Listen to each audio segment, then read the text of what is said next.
warahmatullahi wabarakatuh.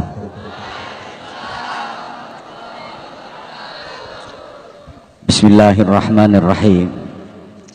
Alhamdulillahil qaili fi kitabihil azizil karim.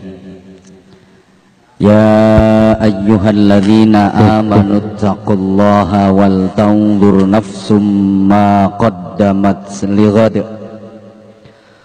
Wattaqullaha innallaha khabirum bima ta'malun.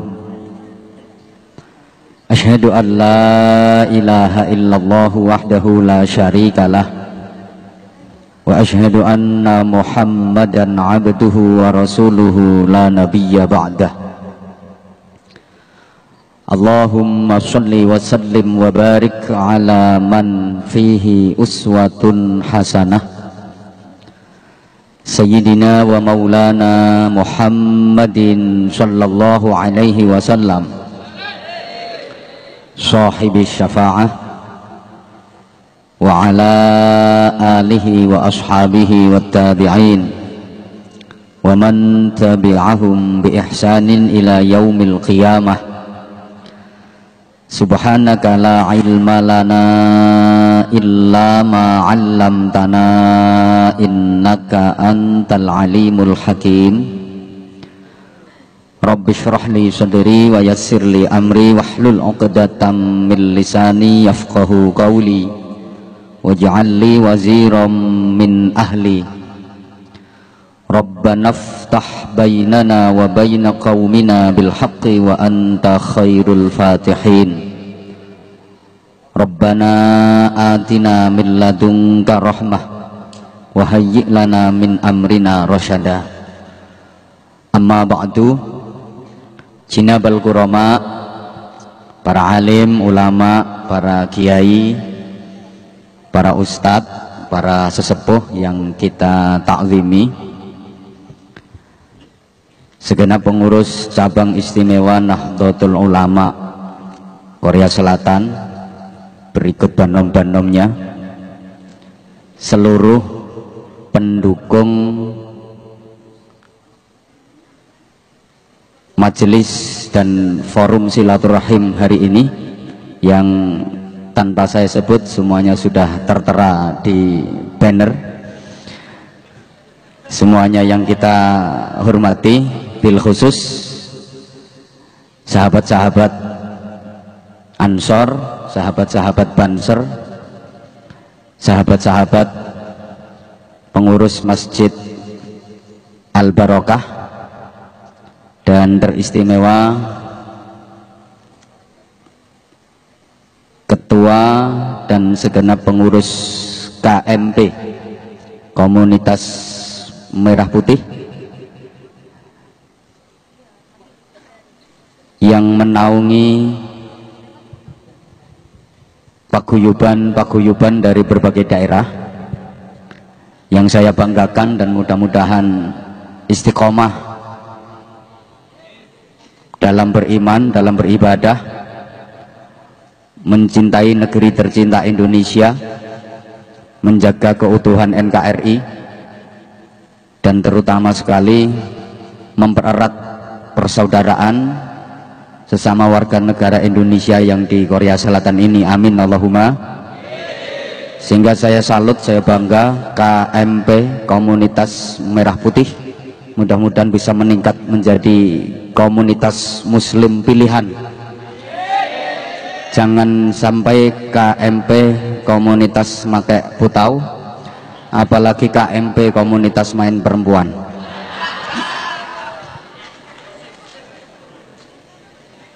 Ikhwatal iman, saudaraku yang saya cintai, yang saya hormati, alhamdulillah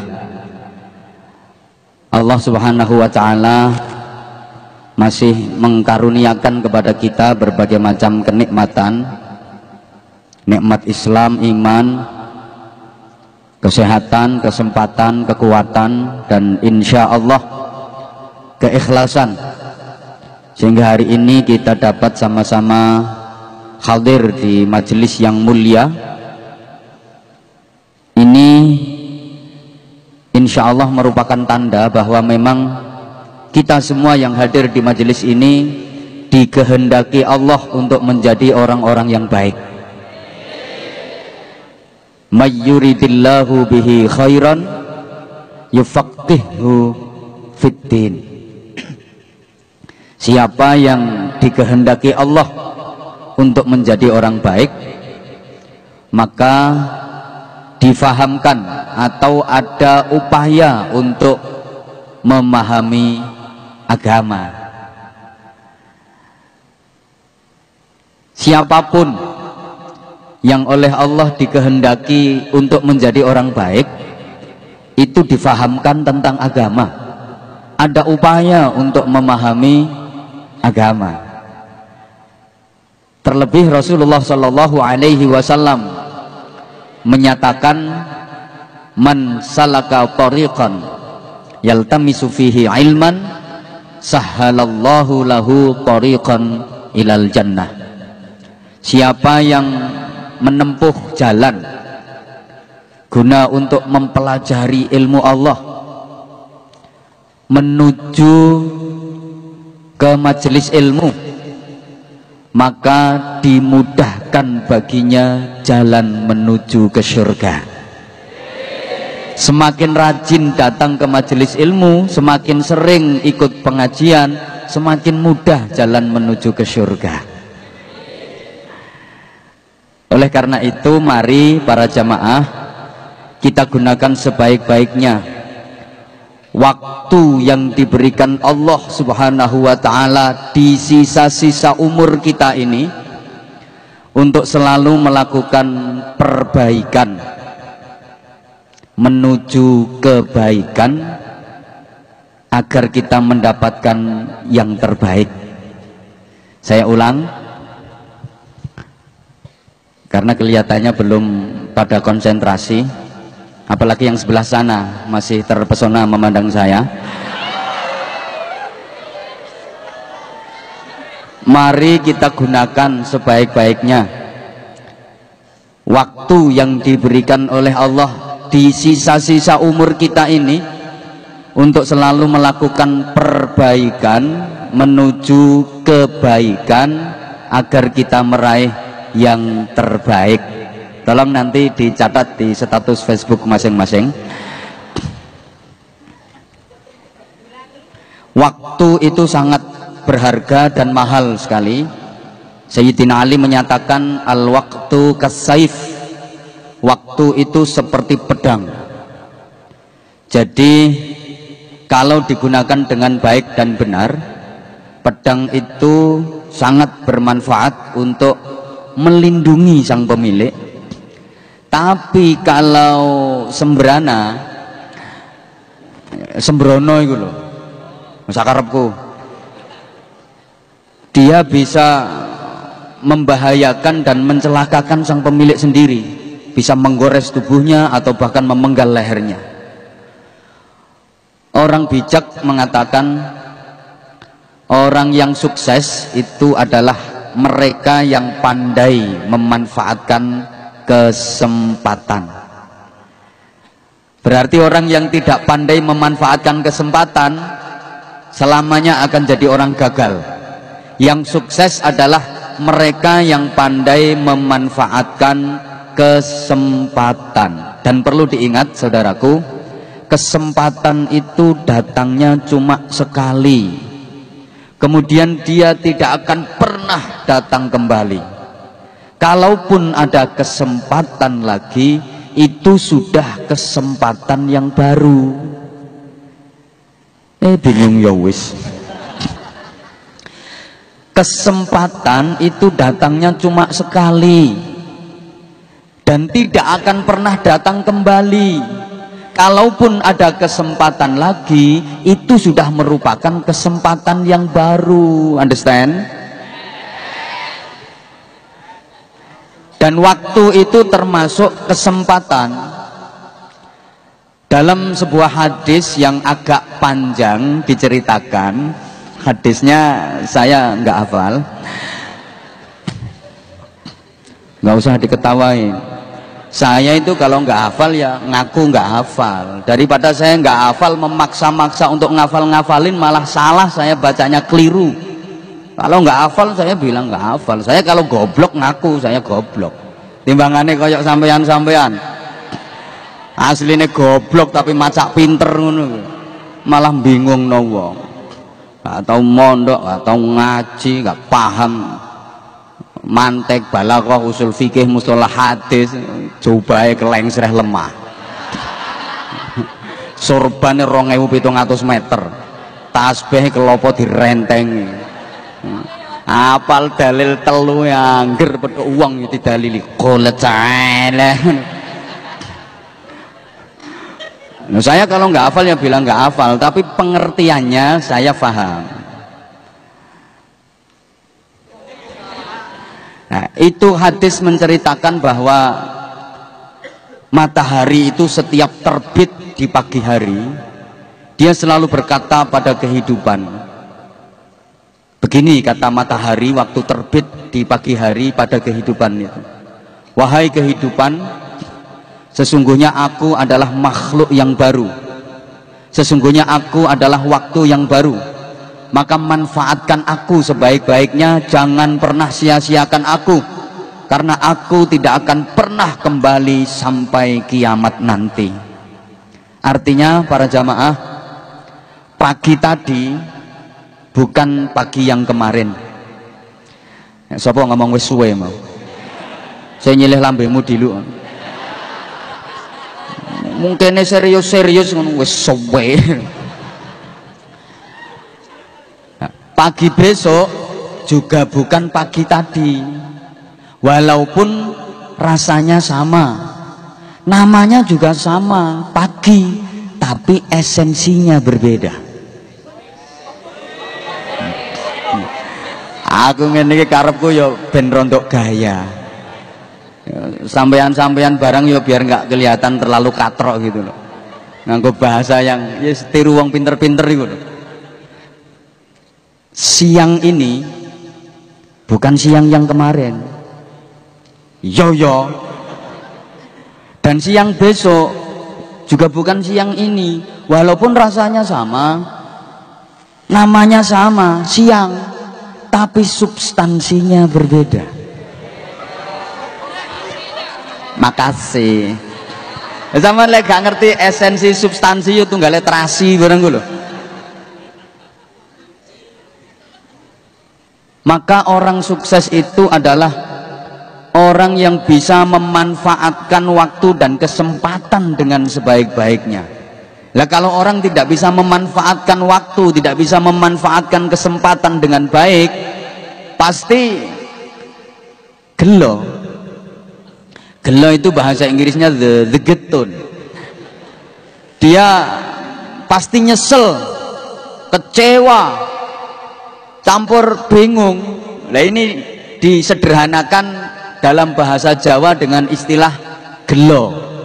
Mohon maaf ya yang bukan Jawa, Anda terpaksa harus menjawakan diri, tapi tetap saya transit ke bahasa Indonesia kok, jangan khawatir, saya orang Indonesia harus bisa berbahasa Indonesia. Dan saya juga ingin membawa Indonesia ini harum di mata dunia. Bahkan Islam ala Indonesia itu Islam yang terbaik di belahan bumi dunia ini. Allahumma sholli ala Muhammad. Jadi orang yang tidak bisa memanfaatkan kesempatan dengan baik pasti gelo. Gelo itu sekali lagi perpaduan antara getun, kecewa, nyesel, campur bingung. Itu gelo. Apalagi waktu hidup ini tidak bisa dimanfaatkan dengan baik, keduluan mati. Ini bukan cuma gelo tapi gelu. Saking gelonya itu sampai dibahasakan gelu.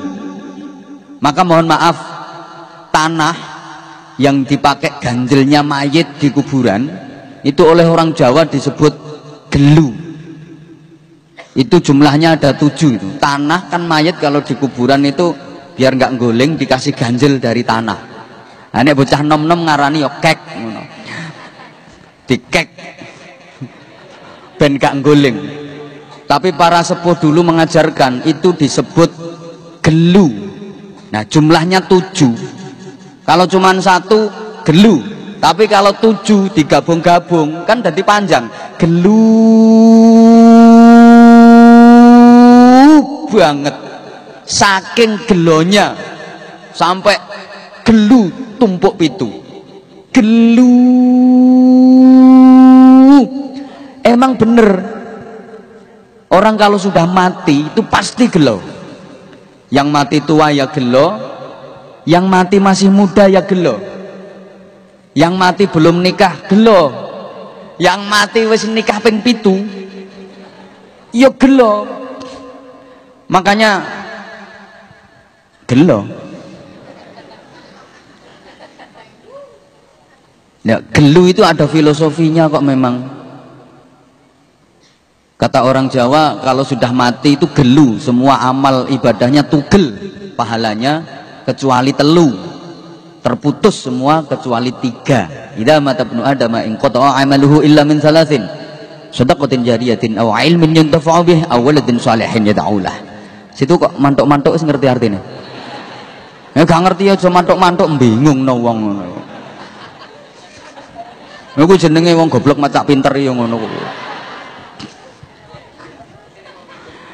Jadi gelu, semua amalnya tugel kecuali telu tadi. Dan memang betul, orang itu kalau sudah mati, baik matinya tua maupun muda, semuanya gelo, nyesel. Karena umumnya manusia itu nggak siap mati, cuma siap hidup. Jamaah sekian yang hadir, siapa yang sudah siap mati angkat tangan. Nah ini manusia itu umumnya nggak siap mati, cuma siap hidup. Padahal mati itu merupakan keniscayaan, keharusan, dan mati itu hukumnya wajib. Halo? Tapi rata-rata manusia itu cuma siap hidup, nggak siap mati. Padahal orang hidup itu pasti yang kompak, hidup itu pasti berani hidup harus berani, sanggup hidup harus sanggup, siap hidup harus siap, mau hidup harus mau. Nah kalau nggak mau mati jangan hidup. Kalau nggak mau hidup silahkan mati, nggak usah takut. Ada orang hidup kok takut mati, itu sama dengan orang makan takut ngising, sama dengan orang minum takut nguyuh, itu namanya. Nggak usah takut mati, itu gampang banget. Saking gampangnya, nggak usah sekolah, nggak usah kuliah, nggak usah kursus, pasti semuanya bisa. Cuman nggak usah khawatir, jangan-jangan nanti aku nggak bisa mati. Iso, iso, gampang, pol gampangnya. Dan yang paling gelo, terkaget-kaget dan paling nyesel, bingit adalah orang yang mati dengan tidak membawa kebaikan. Orang yang matinya baik aja masih nyesel, apalagi mati dengan tidak membawa kebaikan. Maka di dalam Al-Quran digambarkan mereka itu menjerit-jerit, menghibah kepada Allah, merintih, meraung. Rabbirji'uni la'alli a'malu salihan fima taraktu kalla. Ya Allah Tuhanku, kembalikan aku ke dunia. Ya Allah, kembalikan aku ke dunia. Andaikan bisa kembali ke dunia lagi, nggak kok terus kepingin uka-uka, terus mau jadi memedi, gudoi koncoe. Enggak. Mau apa andaikan bisa kembali ke dunia? La'alli a'malu sholihan fima taraktu kalla. Aku akan melakukan amal kebaikan, aku akan menjadi orang yang solih, aku akan melakukan amal solih yang dulu waktu aku hidup aku tinggalkan. Jadi andaikan dikembalikan lagi ke dunia sama Allah, cuman mau jadi orang baik. Ya Allah, aku dulu waktu kerja di Korea itu suka suka aku dulu pernah berjanji akan memuliakan orang tua, bahkan aku punya niat untuk memberangkatkan haji orang tua, tapi nggak terlaksana karena duit itu sering tak kirim ke Hong Kong.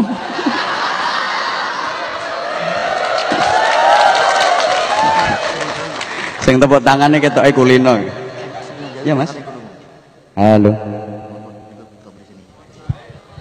Enggak, yang di luar kan biar. Halo. Allahumma sholli ala Muhammad.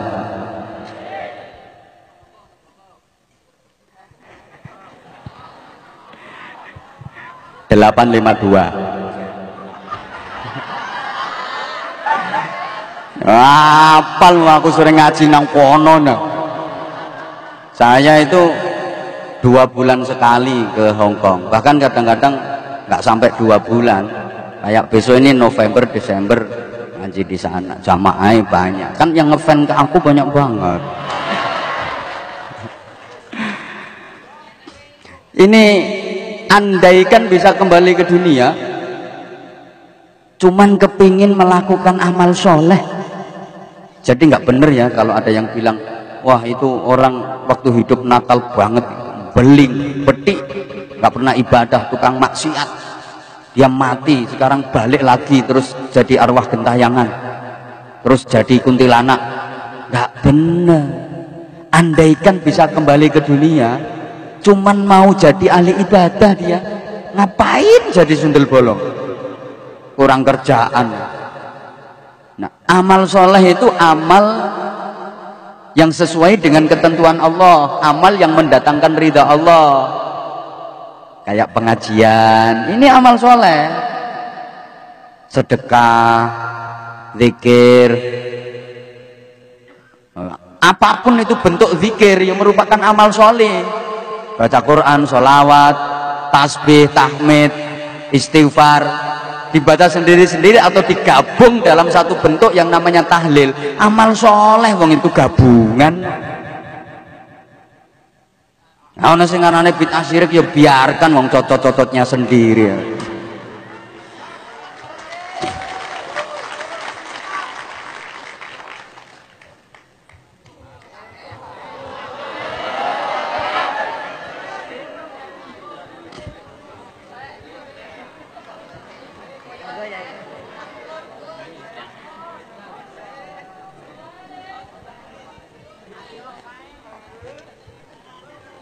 Allahumma sholli ala Muhammad. Jadi andaikan bisa kembali ke dunia, mau jadi ahli ibadah dia, mau melakukan amal soleh dia. Mohon maaf ya yang di bawah nggak dapat bagian. Aku hal yang kayak gini sesungguhnya yang kurang begitu suka, karena belum tentu yang di atas panggung lebih baik daripada yang umpet-umpetan di bawah. Kalau saya ngaji di kampung-kampung juga sering saya kritik panitia itu, kenapa sih kalau yang datang pejabat, orang kaya itu panitia nyambutnya itu luar biasa antusias. Silakan bapak, mari bapak. Dari belakang dituntun sampai ke depan, dilungguh ke kursi empuk atau dikasih tempat yang VIP. Tapi kalau yang datang orang jemburis, orang nggak punya, walaupun datangnya duluan, didongsong ke ngisor gedang, taruh di bawah pohon pisang. Padahal wong melarat ora usah didongsong ke, dongsong dhewe. Wis.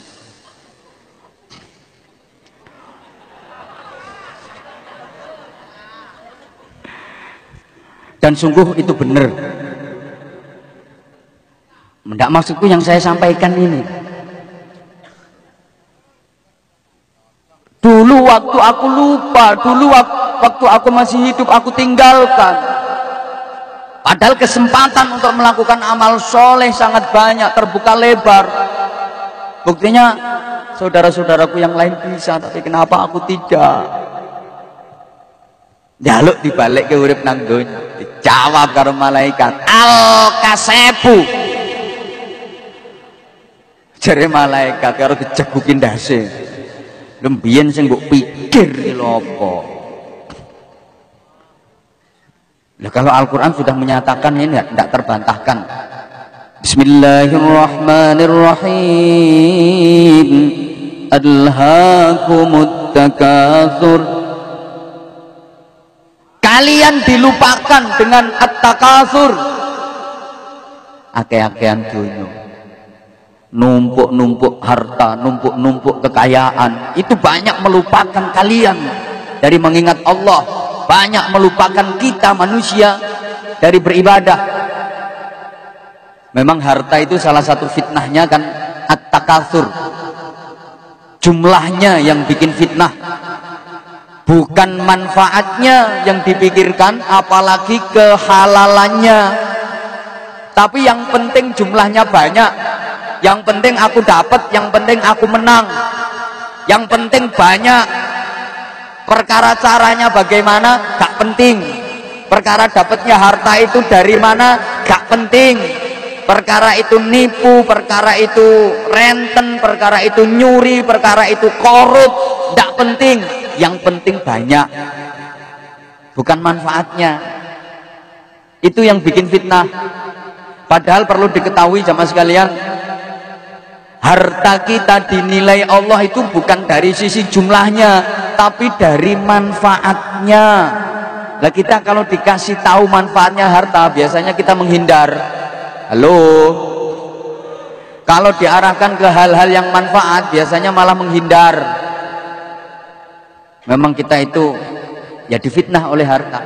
Misalnya lagi di rumah, terus ada panitia pembangunan masjid atau panitia pembangunan pesantren bawa map.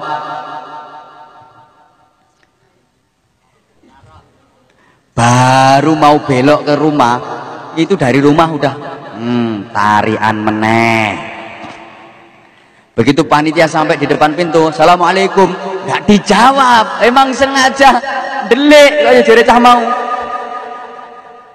Sembunyi, ya denger. Yang bawa map itu udah di depan pintu, assalamualaikum, nggak dijawab. Emang pura-pura tidur atau emang sembunyi. Kadang-kadang lucu, anaknya dipesen, golek ono sing nakok ke bapak kandhani, bapak gak ono. Tamunya nanya, bapak ono le? Ono, tapi bapak pesen kon ngomong gak ono. Emang anak kecil. Padahal coba dipikir, apa yang dibawa oleh orang tadi dalam map tadi? Apa yang dibawa? Kok proposal? Itu tiket surga. Digawake tiket swarga loh, dibawakan tiket surga, langsung didatangkan ke rumah, malah ditinggal sembunyi. Padahal dibawakan tiket ke surga, malah ditinggal mendelik. Sembunyi gitu, malah menghindar. Terus coba dipikir, siapa yang menggerakkan orang tadi ke rumah kita? Allah menggerakkan orang tadi untuk datang ke rumah kita, mengantarkan tiket surga untuk kita. Tapi kitanya malah, nah kayak ini nanti insya Allah panitia juga menawarkan tiket surga untuk sampean semua. Dan nanti sebagian dari yang sampean ambil itu akan ditasarrufkan untuk anak-anak yatim dan pesantren saya. Ikhlas nggih? Nggih, semuanya tahu, saya yakin sedekah 1000 dengan 5000 pahalanya lebih besar yang 5000. 5000 dengan 10.000 pahalanya lebih besar yang 10.000. Kita antep bisa nih geger. 10.000 sama 20.000 pahalanya lebih besar yang 20.000. 20.000 sama 50.000 pahalanya lebih besar yang 50.000. Jadi misalnya nanti Anda bawa duit 50.000, 20.000, 10.000, kira-kira nanti yang dikasihkan yang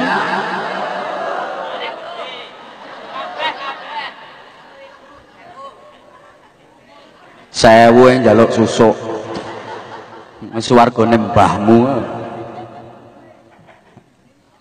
Kita itu emang kayak gitu. Kadang-kadang begitu sampai rumah dompet dibuka, nyari yang 50.000 nggak ada. Astagfirullahaladzim, keliru ya emang. Lah kok sing 50.000 sing tak cemplung. Gara-gara salah 50.000 masuk kotak amal ngeluh nganti 2 minggu. Padahal itu mau diganti yang lebih gede sama Allah. Sesungguhnya seperti itu. Tapi kita enggak. Kalaupun tahu begitu ditarik ke 50.000 itu kayak ada magnetnya. Set iso balik maneh. Oh, refleks. Lah itu kita terus diperdaya dengan at-takatsur, akeh-akehan bondo donya. Gaji dikit nggak mau, maunya gaji gede. Nggak tak terus no, mesti sampai yang tersinggung gue. Sampai kapan itu? Hatta zurtumul makhabir, sampai kalian memasuki alam kubur. Kata orang Jawa, riti mari-mari lek wis mati.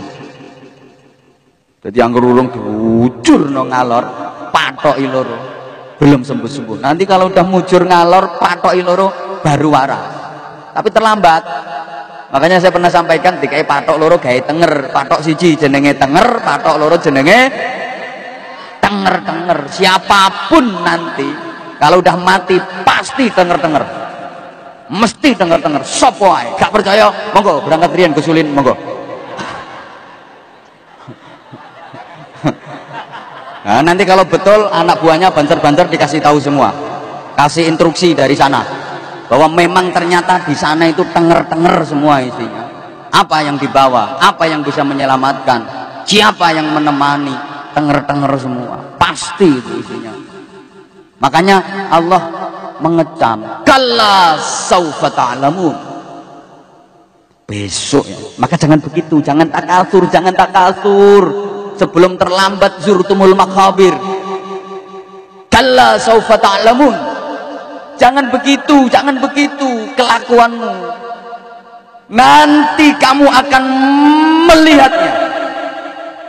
Tsumma kalla saufa ta'lamun. Kemudian jangan seperti itu lagi sampai diulang oleh Allah. Kamu akan menyaksikannya. Kalla law ta'lamuna ilmal yaqin. Jangan begitu diulang-ulang terus sama Allah. Andaikan kamu tahu dengan sesungguhnya pengetahuan, dengan seyakin-yakinnya pengetahuan, la tarawunnal jahim, maka kalian akan melihat neraka jahim. Melihat saja, dalam pengetahuan saja ternyata enggak. Tsumma la tarawunnaha ainal yaqin, kalian akan menyaksikan, betul-betul melihat dengan matamu itu. Siapa ngomong matamu dewe, Mang? Akan kalian lihat dengan matamu itu.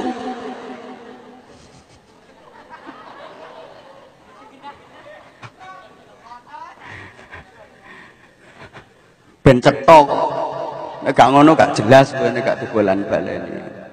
Itu memang betul. Maka ya Allah, ini masih di bulan Muharram, bulan yang merupakan awal dari kalender tahun Hijriyah yang penghitungannya pakai rembulan. Saya kok kurang patek. Apa kurang patek ini? Ya kurang pas lah menurut saya kalau dibilang apa tahun Islam, tahun gak patek Islam. Karena sesungguhnya tahun itu ya Islam semua makhluk itu tunduk pada aturan Allah. Cuman ya wis kadung disebut kayak gitu, mau gimana. Kan gini ya perjalanannya itu. Rasulullah pernah ditanya, yas'alunaka 'anil ahillah, wahai Muhammad, kenapa sih rembulan itu awalnya kecil, yang biasa disebut bulan sabit, terus agak gede, bunderser bulan purnama, terus kecil lagi, kecil, hilang. Yas'alunaka 'anil ahillah. Rasulullah diem waktu ditanya. Jadi Rasulullah kalau ditanya, kalau nggak bisa itu diem, nggak terus diawur, nggak terus diwawur. Wah, iku hilang tak iku dicaplok buta ijo. Nah, saya ingat dawuhipun Gusmus. Syekhuna Kiai Haji Mustafa Bisri. Kalau ada orang setiap dikasih pertanyaan langsung bisa jawab, ditanya langsung bisa jawab, ditanya langsung bisa jawab, itu malah menunjukkan kebodohannya orang itu. Beliau pernah dawuh seperti itu. Wong angger ditakoni iso jawab, angger ditakoni iso jawab, angger ditakoni iso jawab, malah ketok gobloke. Rasulullah itu tidak ngawur, kalau ditanya beliau kok tidak tahu, diemnya nunggu instruksi, nunggu bocoran jawaban. Status-status itu juga begitu, kalau nggak bisa ya tanya kiainya, cari referensinya, biar nggak asal ngomong, tapi omongan itu ada asalnya gitu loh. Kalau setiap ditanya, oh ini begini, setiapnya, oh ini begini, akan beresete. Biasanya nanti ada statementnya yang salah. Makanya kalau di forum seperti ini dibuka, tanya jawab, saya itu khawatirnya nanti menjurus kepada hal-hal yang bisa menimbulkan perpecahan. Hoi. Nah, karena namanya komunitas itu orangnya kan macam-macam toh. Ini aja ada yang kupluke bunder putih, ana sing rambutnya abang hijau kuning. Namanya komunitas, apa mereka jelek itu yang nggak pakai kupluk? Kok yang nggak pakai kupluk, yang rambutnya panjang, apa mereka jelek? Belum tentu.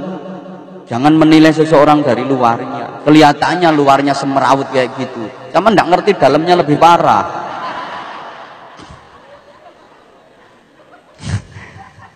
Orang itu wes kok disambung di belakang.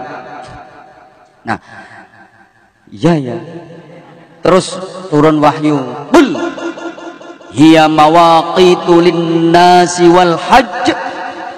Katakan Muhammad, hilal itu adalah hitungan waktu bagi manusia untuk menghitung waktu, terutama menghitung waktu ibadah dan waktu haji. Allahumma sholli ala Muhammad.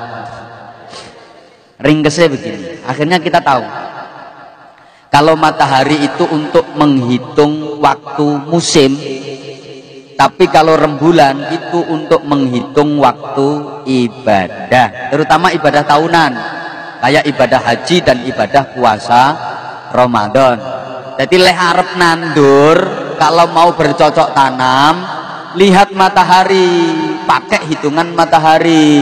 Tapi kalau mau puasa Ramadan, mau melaksanakan haji, lihat rembulan, pakai hitungan rembulan. Wong nandur kok nyawang rembulan, biasanya kok salah mongso. Beribadah kok pakai hitungan matahari, puasa Ramadan, haji pakai hitungan matahari, wah kacau nanti. Contoh ya, puasa Ramadan misalnya pakai hitungan matahari, puasa Ramadan jatuh pada bulan Desember, kacau. Kalau di bulan Desember misalnya di Indonesia enak, lagi musim hujan, kayak siangnya nggak begitu lama, musimnya musim hujan, adem-adem, gak pati rekoso, enak. Terus bagi yang di bumi belahan utara, Prancis, Inggris, itu lagi musim salju, siang harinya cuma 8 jam, habis sahur ditinggal turu dulu, maghrib buka. Tapi bagi yang berada di belahan selatan, kayak di Amerika Latin, termasuk Australia, tahu ya gak tahu rono petane ono to blok.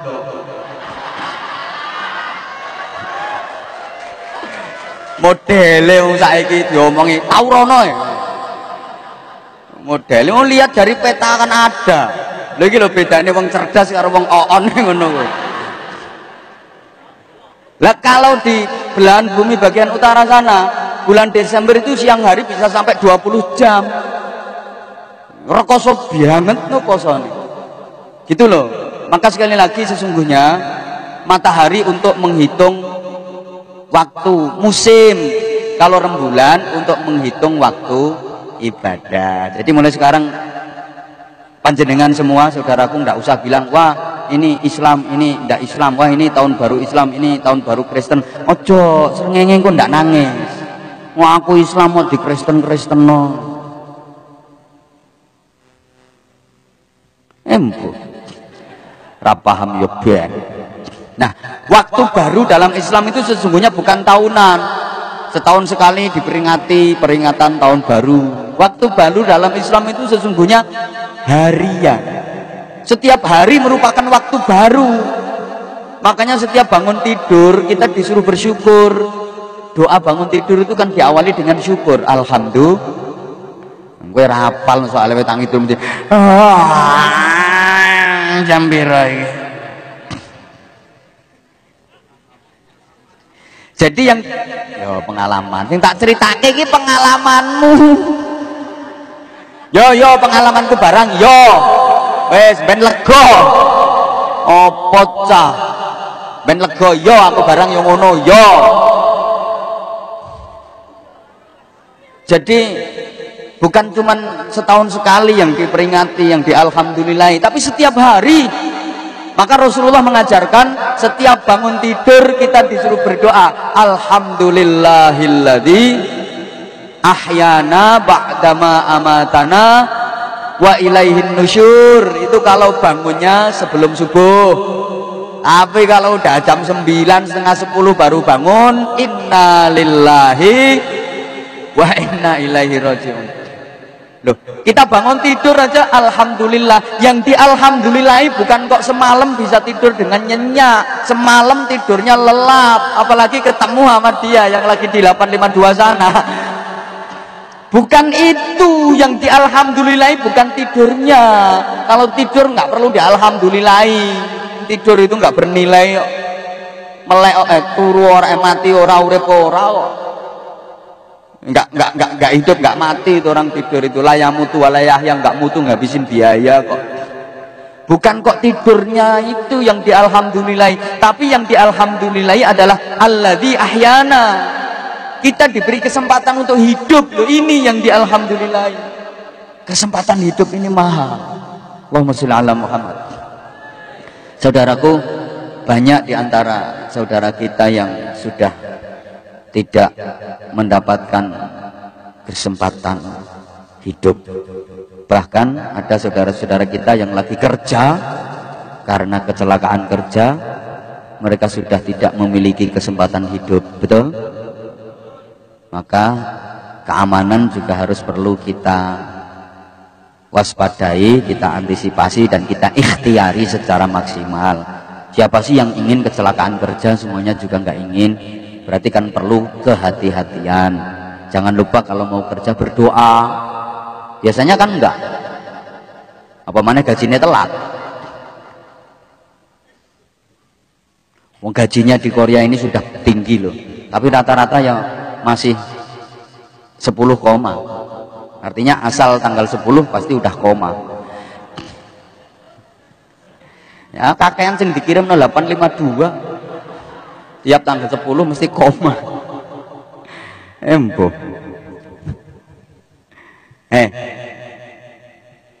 Kita masih diberi kesempatan. Maka tahun baru ini kan tahun untuk muhasabah, untuk introspeksi, evaluasi, dan koreksi diri. Kira-kira setahun yang lalu itu lebih banyak mana taat sama maksiat, akendi ibadah karo belarah, banyak mana wiridan sama gendaan, banyak mana zikir sama kentir. Nah ini kita masih diberi kesempatan. Kalau tahun kemarin masih sholatnya masih bolong-bolong, ya sekarang ditambah sholatnya kok bolongnya, ditambah bagus kualitasnya. Kan semalam juga saya sampaikan, sehari kan 5 kali, jangan dirubah jadi 5 hari sekali. Woi, gayae kayak hidup modern. Subuh digawe maraton, asar pergi ke salon, zuhur main badminton, maghrib lihat sinetron, isya mainin handphone. Ini kuburan kena smackdown.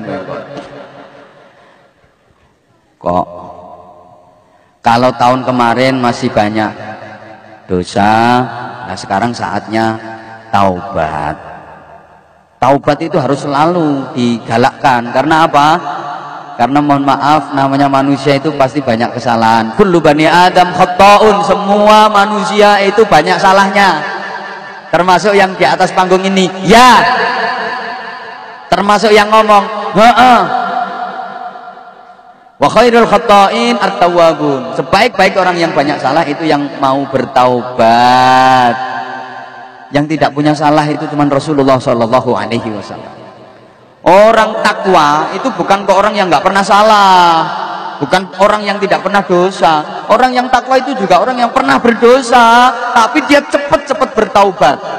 Coba ayat itu sampean semuanya hafal, saya yakin. Wasari'u ila maghfiratin min rabbikum wa jannatin 'arduha as-samawati wal ardu u'iddat lil muttaqin. Podo cekat ceketo sira kabeh, bersegeralah ila maghfiratin min rabbikum, menuju ampunan Tuhanmu, istighfar, bertaubat, wa jannatin, dan ke surga. Nanti kamu masuk surga. Arduhas samawati wal ard, yang luasnya seluas langit dan bumi. Untuk siapa itu? U'iddat lil muttaqin. Surga itu disediakan bagi orang-orang yang bertakwa. Oh, akhirnya kita tahu muttaqin, orang-orang yang bertakwa itu juga pernah melakukan dosa, tapi mereka sari'u ila maghfiratin min rabbikum, bersegera, cepat-cepat mengharap ampunan Allah, artinya bertaubat. Wes toh, nggak usah kadek punya prinsip. Nah, kayak saya ini gimana? Dosanya kakean. Gak ono dosa kakean, itu ndak ada. Karena sebanyak-banyaknya dosa kita masih banyak ampunan Allah. Sebesar-besar dosa kita masih lebih besar ampunan Allah. Wis to, dosamu senajan moli-moi khatam bolak-balik. Sundul langit jarene wong-wong asal mau bertaubat dengan taubatan nasuha, diampuni semua sama Allah. Ndak usah kate khawatir, akeh dosamu gak penting kanggone Gusti Allah. Dosa kula kathah Gusti, jadi Gusti Allah, gak penting. Dosa kula kathah Gusti, jadi Gusti Allah, gak penting. Sing penting itu tobatmu. Halo. Apa bisa bersih diampuni Allah? Ya bisa. Innallaha ghafurur rahim. Allah itu nggak kayak dapuramu itu. Allah itu maha pengampun, maha penyayang. Asal kita taubatan nasuha, sebanyak apapun dosa diampuni sama Allah. Ya kayak HP itu loh, sebanyak apapun datanya, begitu di flash bersih, hilang semua data-datanya. Sama kan, dosamu kan akeh tuh. Ya dosaku barang. Kan lihat potongannya kan ketara tuh. Nah karena dosa-dosa kita ini banyak, podo akeh bro, tenang ya. Podo akeh. Lah ayo di flash sekarang, mumpung masih di dunia ini, ayo di flash. Daripada nanti ngeflashnya di neraka, sakit tahu. Ayo di flash sekarang aja, namanya taubatan nasuha. Ya bersih, nol. Jangan pernah putus asa. Qul ya ibadiyalladzina asrafu ala anfusihim la taqnatu min rahmatillah innallaha yaghfirudz dzunuba jami'a innahu huwal ghafurur rahim. Katakan, wahai hamba-hambaku, jangan, wahai hamba-hambaku yang melampaui batas. Artinya melampaui batas itu kayak dosa ya, kayak sampean, kayak aku barang. La taqnatu min rahmatillah, jangan kalian putus asa dari rahmat Allah. Jangan. Sebanyak apapun dosamu, innallaha yaghfirudz dzunuba jami'a, sesungguhnya Allah Maha mengampuni dosa-dosa semuanya. Dosa diampuni oleh Allah. Innahu huwal ghafurur rahim, sesungguhnya Allah itu Maha Pengampun, Maha Kasih Sayang. Allahumma shalli ala Muhammad. Pokoknya lakukan perbaikan terus, lakukan perbaikan terus, lakukan perbaikan. Nggih? Nggih? Cuman untuk menjadi orang baik itu tantangannya juga berat. Pertama, setan itu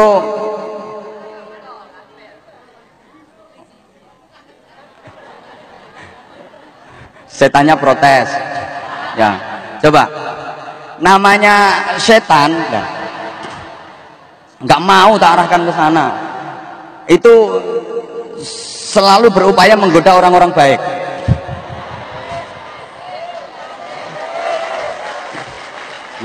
Artinya yang sebelah sana.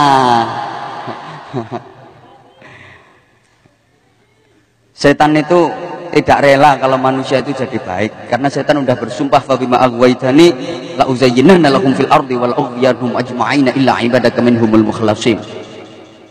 Ya Allah Tuhanku, karena engkau telah menghukumku, telah menyesatkan aku, melaknat aku, maka aku bersumpah akan aku jadikan yang namanya dosa dan maksiat itu indah, menyenangkan, menarik, menggiurkan bagi manusia, sehingga manusia berbondong-bondong melakukan dosa, melakukan maksiat.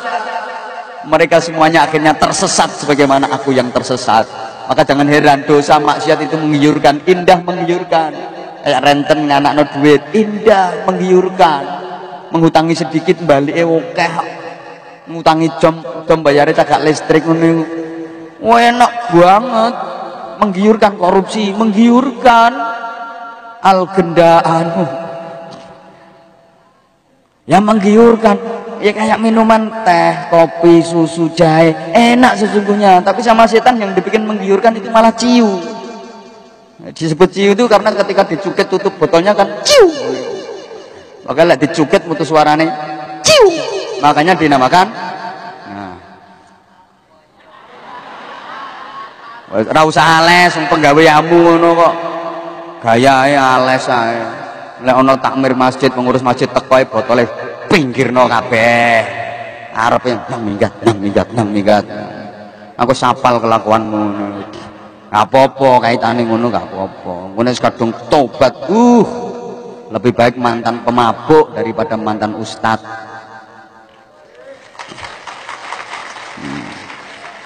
Salah satu kehebatannya saudara-saudara kita yang masih seperti itu kalau dijak urunan, kompak banget. Bener, nyumbangnya itu lebih banyak daripada yang kumpul linteng gitu. Saya di mana-mana selalu meniteni. Yang dianggap remeh-remeh kayak gitu itu kalau nyumbangnya gede-gede, apalagi yang di sini ini mesti gede nih. Nah, ya sing kumpul lincip apa gak izin ngono.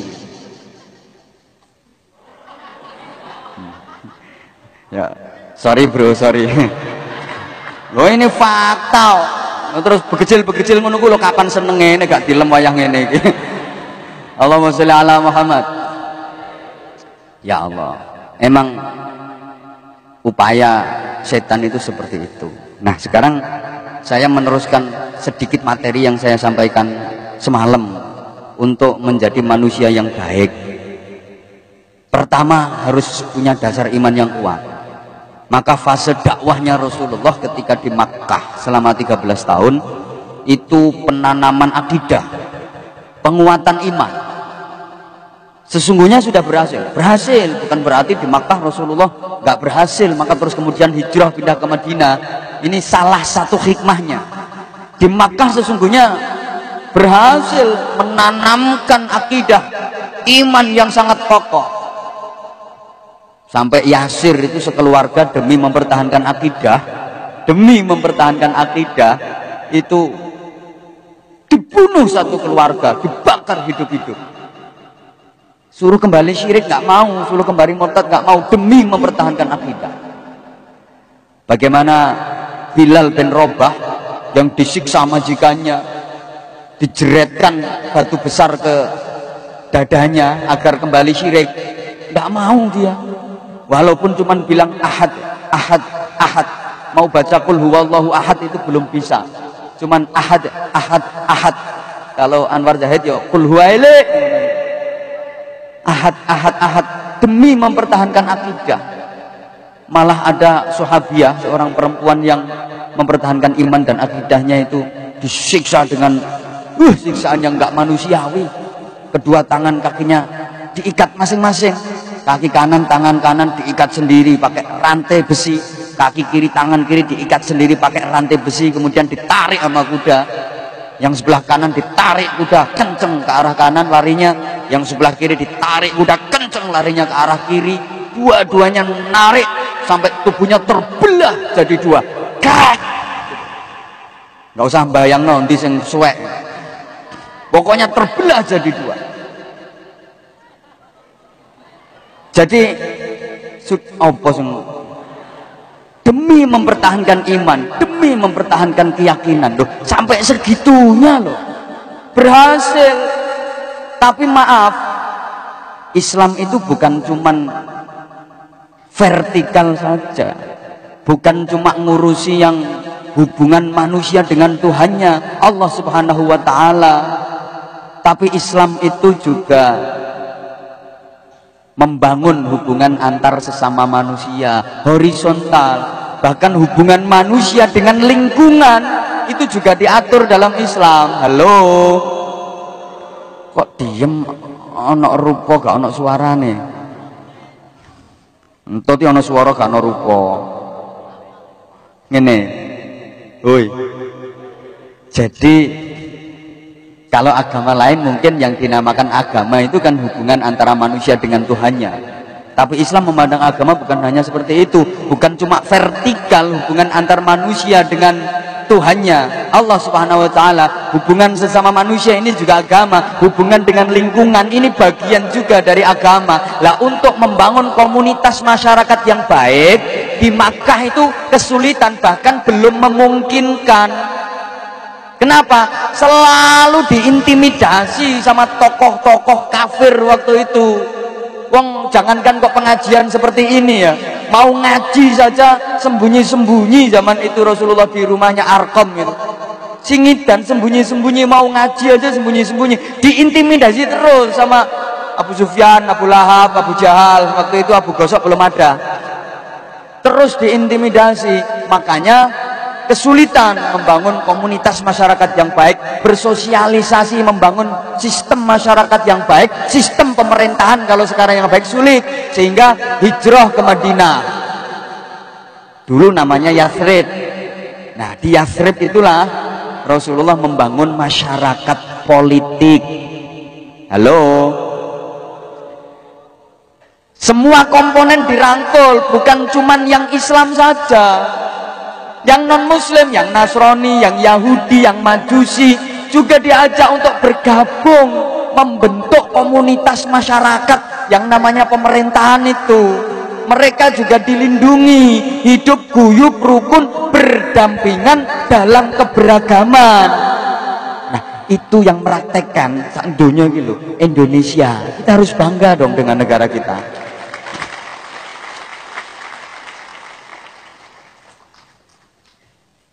Di mana leadershipnya adalah Rasulullah sendiri,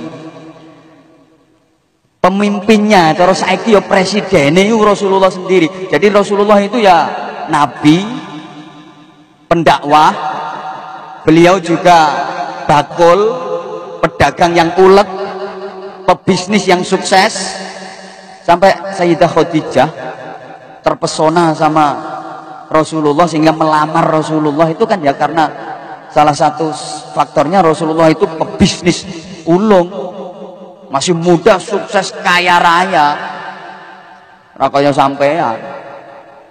Aduh-aduh kerja tekan kene gaji gede, ora tahu kirim mulai. Mbah sak karepmu.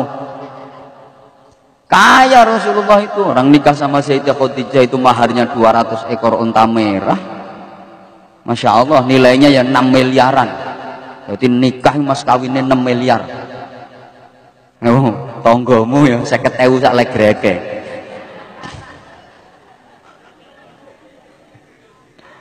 Rasulullah juga jenderal, panglima perang, memimpin perang di garis terdepan itu 27 kali peperangan. Rasulullah juga politisi handal. Kalau sekarang istilahnya ya politisi. Maka kalau ada orang bilang, wah Islam itu nggak usah urus-urus pemerintah, nggak usah urus-urus politik, ya kurang pas. Karena itu juga bagian dari agama. Allahumma sholli ala Muhammad. Mohon maaf ya, saya tidak berusaha untuk mengarahkan ini ke ranah politik sama sekali enggak, karena saya sendiri juga bukan orang politik. Memang harus ada yang ngurusin politik. Kalau di Islamnya enggak ada yang mewakili di dunia politik, nah nanti Islam akan dipolitiki. Malam ya'rifis siyasah akalahu siyasa. Siapa yang enggak tahu politik maka akan termakan oleh politik. Halo, wis enak dikakno ngene kok bingung sampean. Bisa dilanjut? Bisa dilanjut? Gini ya, sampean tak ceritani dulu, santai aja. Sebenarnya yang membikin memisah-misahkan itu sesungguhnya itu kan warisannya penjajah Belanda toh. Dulu yang ditanamkan oleh Belanda kepada mbah-mbah kita nggak sebentar ya, 350 tahun lebih kok. Belanda itu selalu menanamkan gini, wes Islam yo Islam saja, nggak usah ikut ngurusi negara, nggak usah ikut ngurusi politik, nggak usah ikut ngurusi apa-apa, pokoknya tugasnya ngaji, urusan agama. Itu sesungguhnya Belanda itu yang misah-misahkan itu, yang membuat sekat-sekat, istilahnya membuat dikotomi kalau bahasa sekarang. Mbah wae tidak ngomong kok. Makanya rata-rata dulu pondok pesantren itu dimarginalkan. Tidak ada pondok pesantren di kota besar, itu tidak ada. Ya pondok pesantren itu dulu ya di kampung-kampung, di pelosok-pelosok, tempatnya nyelempit kayak gitu. Nah kiai itu ya wis pokoknya nganggo teklek, terumpah, terus sarungan sampai sekarang. Iya, maka saya bilang sarjana, sarungan saja kemana-mana. Pakaiannya elek-elek, nggak usah numpak mobil mewah-mewah. Nah, yang diaji di situ, yang diajarkan di situ ya disuguhi kitab-kitab yang tasawuf, mulai Minhajul Abidin, mulai Ta'limul Muta'alim, Minhajul Abidin, Ihya Ulumuddin, terus kitab ngono-ngono kuwi, Hikam, Ibnu Athaillah As-Sakandari itu. Wes nggak usah mikir dunia, nggak usah ngurusi gini. Sampai di sekolah pun juga dipisah-pisah. Kalau pengen belajar agama ya di madrasah. Kalau sekolah umum ya untuk urusan negara. Ya, sampai Londo wis minggat. Sampai sekarang kan masih terkesan seperti itu, masih tertanam seperti itu. Kalau pengen belajar agama ya mulai madrasah sampai UIN, Universitas Islam Negeri, pokoknya sampai fakultas-fakultas agama. Nah, kalau di kuliahnya umum belajar di sekolah umum ya nggak akan bisa agama karena tidak diajarkan agama. Makanya kalau sekolahnya di umum terus sampai kuliah tanpa mau ngaji sendiri ya nggak bakal iso ngaji. Itu sesungguhnya warisannya Londo. Mbah ra paham yo ben. Nah, tapi sampai sekarang yang masih seperti itu, padahal sesungguhnya tidak. Halo, itu juga bagian dari kehidupan Rasulullah. Sehingga Yathrib, kota Yathrib, setelah masyarakatnya tertata rapi oleh Rasulullah, namanya dirubah menjadi Madinah. Madinah itu artinya peradaban. Jadi Rasulullah menghijrahkan manusia-manusia yang jahiliyah menjadi manusia-manusia yang Madinah, dari manusia-manusia yang biadab menjadi manusia-manusia yang beradab. Allahumma sholli ala Muhammad. Bisa difahami nggak omongan saya?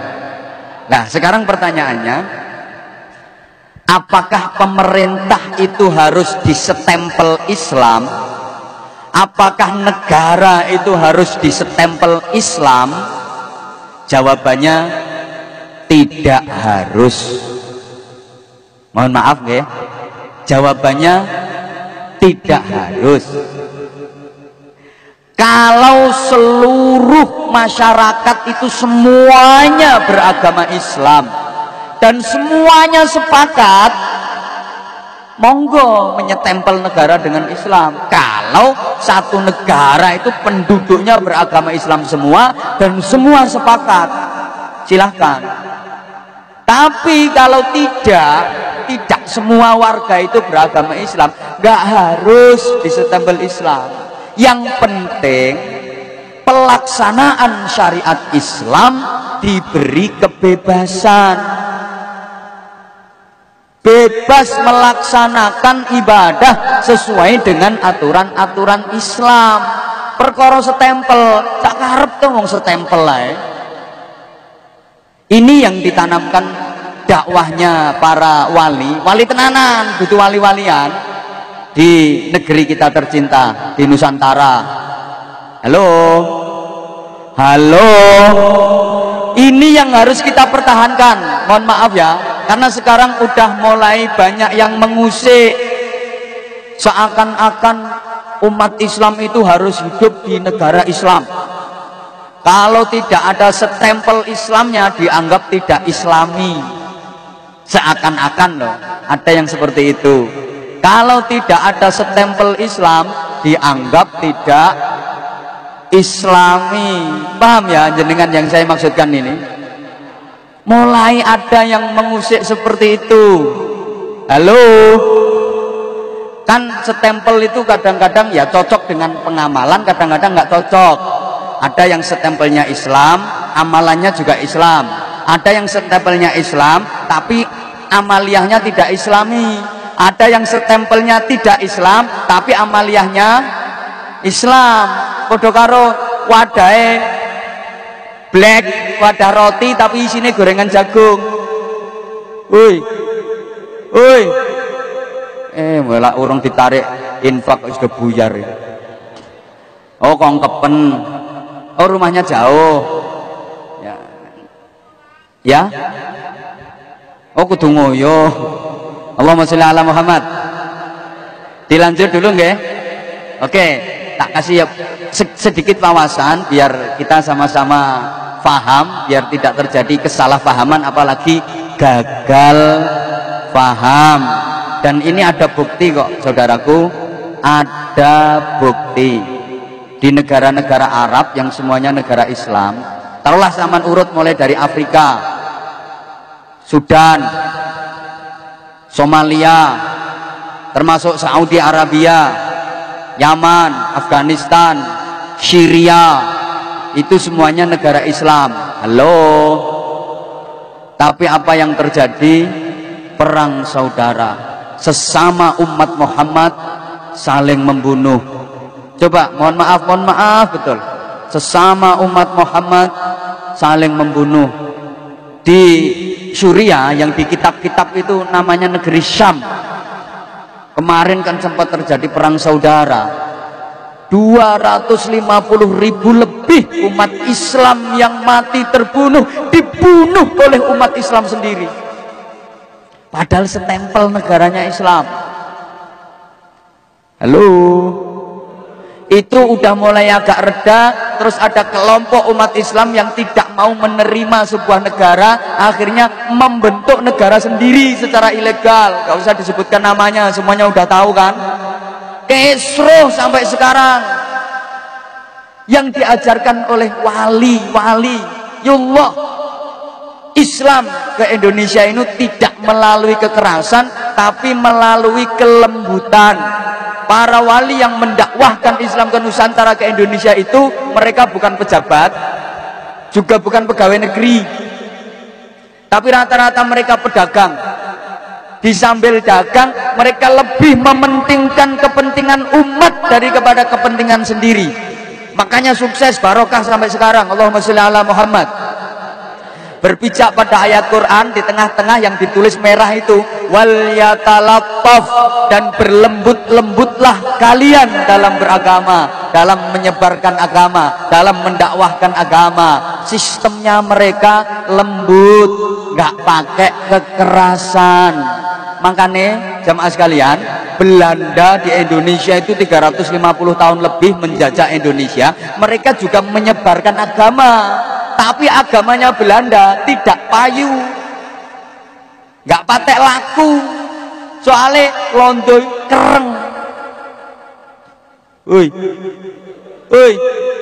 Belanda itu juga menyebarkan agama di Indonesia, tapi karena Belanda kereng, maka agamanya nggak payu. Beda dengan dakwahnya para wali, laku, dan sekarang Islam menjadi mayoritas agama penduduk Nusantara. Itu karena para wali dalam berdakwah tidak mengerengi masyarakat. Apa mengerengi itu? Tidak memperkereng. Ora jelas ya ben. Tapi dengan cara yang halus. Yang pertama diperhatikan pakai sistem khidmah ijtimaiyah. Modelnya sampean longa dijak ngomong bahasan ngene iki. Halo. Khidmah ijtimaiyah itu pelayanan kemasyarakatan. Nun sewu nggih, para wali dulu itu kalau mengumpulkan masyarakat nggak ditanya agamamu apa. Karena tahu semua kalau dasarnya masyarakat Indonesia dulu itu agamanya Hindu, Buddha dan Klenik. Klenik itu ya balane Nyi Roro Kidul, Nyi Blorong, Mak Lampir, Nini Pelet, wa ala alihi wa ashabihi ajmain. Nggak ditanya agamamu apa, tapi ditanya kebutuhanmu apa, yang dikeluhkan apa, ada masalah apa. Ini sulit hujan, Kanjeng Sunan, ini sulit hujan, akhirnya dijak bareng-bareng berdoa turun hujan. Terus yang bikin hujan ini Allah, Gusti Allah yang menurunkan hujan. Maka bareng-bareng kita mengakui bahwa Allah itu Tuhan, sama-sama disyahadatkan, sama-sama dikenalkan Islam. Jadi Islamnya ditawarkan belakangan. Loh, sistemnya loh seperti itu. Ini ada apa ya di masyarakat? Lagi pagebluk Kanjeng Sunan. Ini banyak wabah, banyak penyakit. Yuk sama-sama berdoa, diamini ya. Wa nunazzilu minal Qur'ani ma huwa syifaa'un wa rahmatul lil mu'minin. Sembuh penyakitnya. Yang menyembuhkan siapa? Gusti Allah yang menyembuhkan penyakit ini. Nah, mari sama-sama kita mengakui Gusti Allah sebagai Tuhan. Diajak syahadat. Tapi yang maca Kanjeng Sunan punya karomah. Nek cangkemmu ya oke ramandi ini. Nah, kalau karomahnya kita nggak akan mungkin bisa meniru lah. Sampeyan kula ngene iki nggak mungkin lah bisa meniru karomahnya para wali. Paling-paling dapatnya ya keramat. Elek-eleke keramut. Kalau karomahnya nggak bisa meniru, mari kita tiru tata cara dalam berdakwah, tata cara yang sangat bagus, sangat halus. Halo. Lah sekarang kan malah dokuwalik toh. Sekarang dokuwalik. Mereka yang tidak Islam itu bagi-bagi roti, bagi-bagi sembako, bagi-bagi SPP, sekolah gratis. Sementara yang Islam malah kereng-kereng tunggawa pentungan. Woi, embuh. Paham karepmu, ora paham karepmu. Tak ewange ngotot-ngotot ya kesel dhewe aku. Sama kalau dulu itu prinsipnya mengislamkan yang masih kafir. Bagaimana supaya yang kafir menjadi Islam? Sekarang malah suka mengkafir-kafirkan yang sudah Islam. Paham karepmu, ora paham karepmu. Nah ini kalau tentang, makanya sekarang dibangun akidahnya dulu di Makkah selama sarongku kecantol kursi. Dibangun imannya dulu selama 13 tahun, akidahnya, akhlaknya, baru ditata masyarakat dan pemerintahannya. Kesimpulannya, kalau ingin membentuk komunitas masyarakat atau pemerintah yang baik, ya imannya dulu yang harus ditata, moralnya dulu yang harus diperbaiki. Ibarat senjata itu ya orang yang dibalik senjata. Kalau ingin membentuk masyarakat yang madani seperti masyarakat Madinah, imannya kuat, akhlaknya bagus, beradab, bermoral, itu namanya masyarakat madani, bahasa Arab, itu bahasa Jawa. Madani kene, madani kono, ngilokno kene, ngilokno kono. Ini seperti Madinah yang akidahnya kuat, akhlaknya mulia, tatanan masyarakatnya bagus. Ini pertama yang harus dibangun adalah keimanannya, harus kuat dulu akidahnya. Ibarat senjata itu ya orang yang berada di belakang senjata. Taruhlah para jamaah, negara sudah ada alat-alat hukum lah, macam-macam lah, apa itu KPK, BPK, PPATK, kehakiman, kejaksaan. Tapi kalau orang-orangnya masih jahiliyah, titenono sampai kiamat kurang rong dino, nggak akan ada perubahan. Allahumma sholli ala Muhammad. Nah, wes, setelah imannya kuat, iman itu juga perlu dibuktikan dengan cara mencintai Allah, Rasulullah, termasuk mencintai agama. Di awal-awal perjuangan agama, Rasulullah itu menawarkan kepada para sahabatnya, halo, ini teman-teman panitia agar siap-siap kita memanfaatkan momen ini, membantu teman-teman untuk mentasarufkan sebagian rizkinya, dan ini merupakan harta sampeyan yang sesungguhnya yang ditasarufkan di jalan Allah. Saya arahkan dulu, jangan gerak dulu, nanti kita sama-sama istighfar. Allahumma sholli ala Muhammad. Mohon maaf, Allah Subhanahu wa taala telah membeli kita. Innallaha ashtara minal mu'minina anfusahum wa amwalahum bi anna lahumul jannah. Sesungguhnya Allah telah membeli orang-orang mukmin, jiwa raganya, diri pribadinya, dan harta benda kekayaannya dibeli Allah dengan surga. Saudaraku para jamaah, apa Allah membutuhkan kita? Apa Allah membutuhkan harta kita? Sama sekali enggak, blas. Allah tidak membutuhkan diri kita, Allah tidak membutuhkan harta kita. Wong diri kita ini ciptaan Allah, harta kita ciptaan Allah, diri kita milik Allah, harta kita milik Allah. Allah tidak butuh itu semua. Lah maksudnya Allah kok iya ya, membeli orang mukmin, jiwa raganya dan hartanya dengan balasan surga. Artinya orang mukmin, orang beriman yang telah menyerahkan jiwa raganya kepada Allah, menyerahkan hartanya kepada Allah, itu dibeli Allah dengan surga. Allahumma sholli ala Muhammad. Menyerahkan jiwanya kepada Allah itu artinya, awas jangan salah paham, itu bom bunuh diri, ini kendat.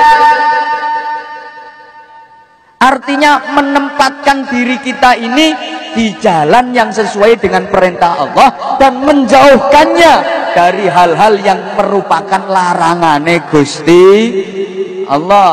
Demikian pula menyerahkan harta di jalan Allah, mentasarufkan harta kita ini ke arah hal-hal yang diridhoi Allah, ke arah taat di jalan Allah, tidak diarahkan ke arah maksiat. Lah umumnya kita itu ndak lek kanggo awake dhewe gak eman belas. Kalau untuk seneng-seneng nuruti nafsu sama sekali ndak eman. Tapi kalau untuk di jalan Allah berat banget. Mas, konsentrasi ke aku, jangan konsentrasi ke kardus.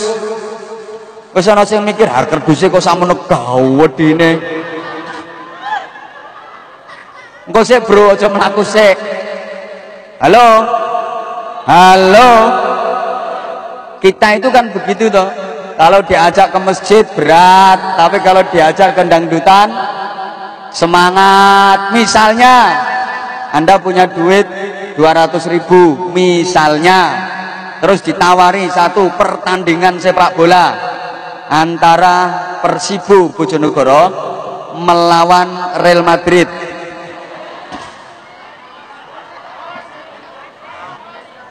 Kok diguyu, ini namanya merendahkan bangsa sendiri.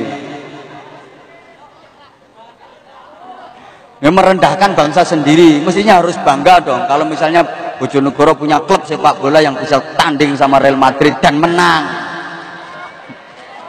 Ya, harus bangga dengan bangsa sendiri. Aku bilang Persibo Bojonegoro lawan Real Madrid kok mbok guyu. Itu sama dengan merendahkan bangsa sendiri itu namanya. Kita tetap harus bangga umpamane.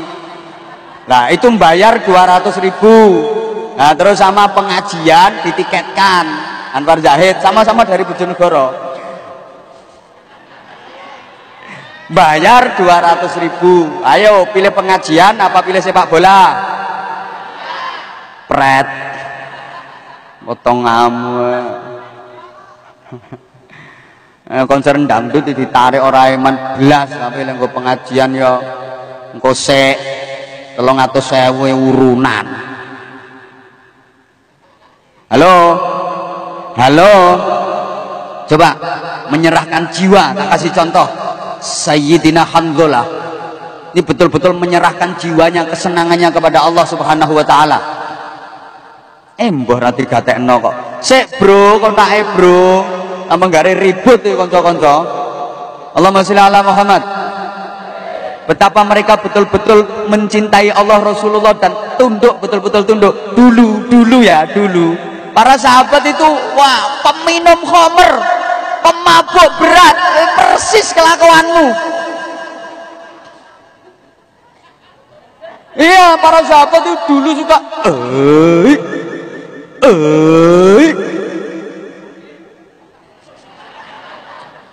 dulu suka gitu. Makanya proses pengharaman khamr itu kan bertahap. Para sahabat itu dulu pemabuk, mendarah daging, itu namanya khamr, minuman keras. Tapi begitu khamr dilarang, diharamkan secara mutlak, mereka langsung membuang khamr itu, ditumpahkan ke jalan-jalan Madinah, sampai jalan-jalan Madinah itu seperti banjir. Kayak ngene iki misale, khamr haram, langsung botol suntek kabeh nang dalan-dalan. Sampai banjir whisky, banjir kopi miring, banjir ngono-ngono iku dulu. Sekarang nek sampean aku dikono haram haram haram, sing haram-haraman mbok amper ndase kowe. Mesti mbok kepruk botol ndase. Lah nek aku lek ngadepi wong ngono-ngono ku ora usah nganggo dalil nek aku. Wong tepak Rasulullah sallallahu alaihi wasallam telah bersabda, yakin dijotosi. Ora adone kaya kose, ana carane ngadepi begejil-begejil ngono iki ana carane. Ya kapan-kapan nek kowe mendem tak contohno. Contoh yang mesisan praktek kok ya. Sayyidina Hamdullah radhiyallahu taala anhu itu pas manten anyar, kemanten baru, malam pertama lagi seneng-seneng sama istrinya, lagi berngonoan. Manten anyar malam pertama sedang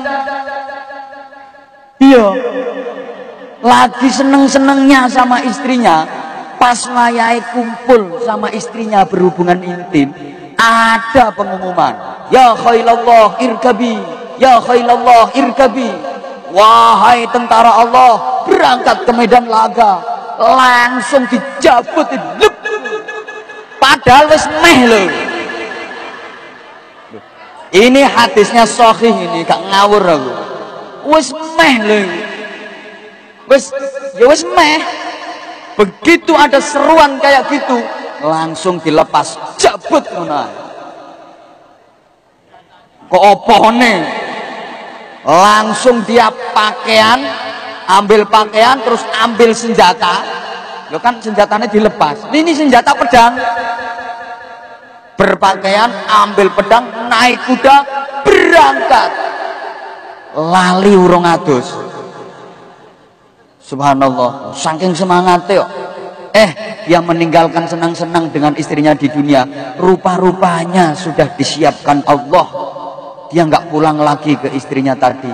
Ternyata dia sudah menuju ke rumahnya yang baru, disambut istrinya yang baru, bidadari asli ning swarga. Makanya seneng cewek iku aja nemen-nemen. Ngono dhuwitmu mbok entekno nang gone 852.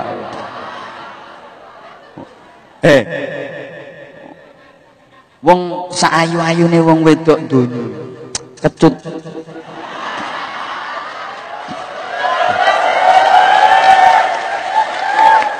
Jangan nemen-nemen lah, kecut. Wis to, saayu-ayune entute basin. Secantik apapun dia. Nah, kalau bidadari enggak ada, bidadari kecut itu enggak ada. Enggak ada. Kalau manusia kecut, ya manusia itu bahannya dari tanah. Tanah itu kan kecut, gak percaya, ayo kletakno. Yang dulu suka ngampo itu, ada angpo itu kalau habis kena hujan terus dikeringkan terus dipamah, kecut memang. Makanya manusia itu kecut, bahannya dari tanah. Nah kalau bidadari itu dari za'faron, minyak. Gak kecut banget santut-entute. Itu para ulama menggambarkan bidadari itu kayak anggur merah. Wis pokoknya kok tos terus Ya, tubuhnya itu kayak anggur merah. Anggur merah sehingga jeruannya itu, betisnya itu kelihatan.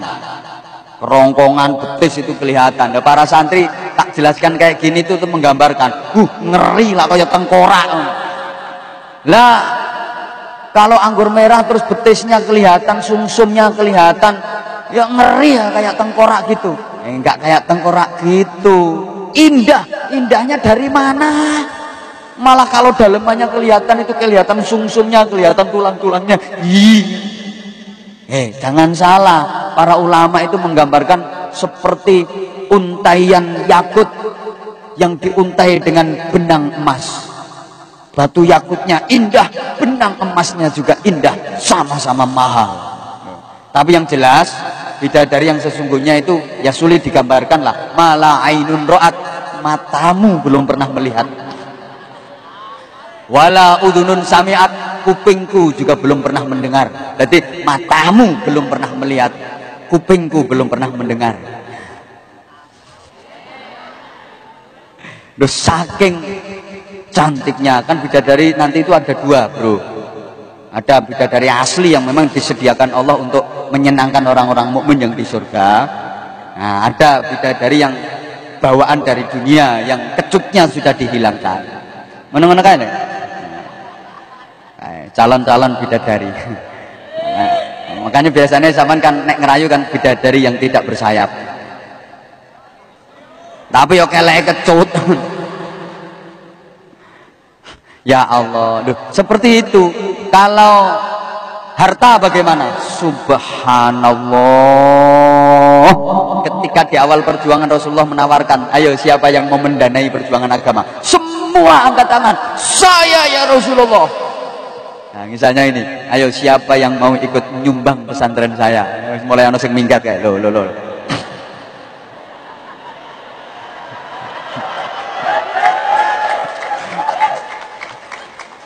Sing tepuk tangan niku nyumbang piro kira-kira? Kowe moyoki ora nyumbang akeh ya sini-sini wong. Jadi ketika ditawari seperti itu semua angkat tangan, saya ya Rasulullah. Masya Allah. Nah saya misalnya ini untuk masjid dan untuk pesantren serta anak-anak yatim, siapa yang mau ikut nyumbang? Ini artinya mikir piro ya sanggup mau. Terus dihitung, aku sendiri utang 852 jaluk dikirim. Ngitung. Ya, memang seperti itu. Setan juga bermain agar sedekah kita itu sedikit, agar infak kita itu sedikit. Itu juga bagian dari permainan setan. Ini tidak usah akeh. Ngono gayane. Lah sampean menang apa kalah melawan setan? Utsman bin Affan, Umar bin Khattab, Abu Bakar Siddiq, Ali bin Abi Thalib, sahabat-sahabat mulia menjadi contoh buat kita. Ini Umar bin Khattab, saya ya Rasulullah separuh dari kekayaan saya serahkan untuk perjuangan agama. Kok punya 2 miliar, yang 1 miliar untuk agama, 100 juta, yang 50 juta untuk perjuangan agama. Ini Umar bin Khattab. Utsman bin Affan, saya ya Rasulullah berapapun dibutuhkan dana untuk perjuangan agama ini, ambilkan dari kekayaan saya secukupnya, sebesar apapun biaya, sebanyak apapun dana. Saking banyaknya Utsman bin Affan mentasarufkan hartanya di jalan Allah itu sampai Nabi menjamin, andaikan Utsman bin Affan itu melakukan kesalahan sebesar apapun, dosa sebesar apapun, tidak membahayakan bagi dirinya. Dosa sak gede-gede ini lho gak popo, umpomo, soalnya gak mungkin Sayyidina Utsman melakukan dosa gede. Seje karo Sayyidina Ulin, Sayyidina Tarno, Sayyidina Nasihin, nanti Sayyidina Nasihin, termasuk Sayyidina Anwar Zahid. Ini nggak boleh dijadikan dalil. Utsman bin Affan itu dijamin Rasulullah walaupun melakukan kesalahan besar tidak akan membahayakan bagi dirinya karena saking banyaknya mentasarufkan harta untuk perjuangan. Lah sampean piro? Nek gak eneng forum kaya ngene iki yo gak ngira. Ngono lho, gak oleh dikit dalil. Abu Bakar Siddiq lebih hebat lagi. Saya ya Rasulullah, seluruh harta kekayaan saya wakafkan untuk perjuangan agama tanpa tersisa. Masya Allah. Terus ditanya sama Rasulullah, lah kalau semuanya diwakafkan, diserahkan, anak istrimu bagaimana, keluargamu bagaimana. Cukup bagi mereka Allah dan Rasulnya. Mereka punya Allah dan Rasulnya. Subhanallah. Nah ini nanti pertanyaannya ketika kardusnya udah keliling, saudara-saudara pilih jadi Umar, Utsman atau Abu Bakar.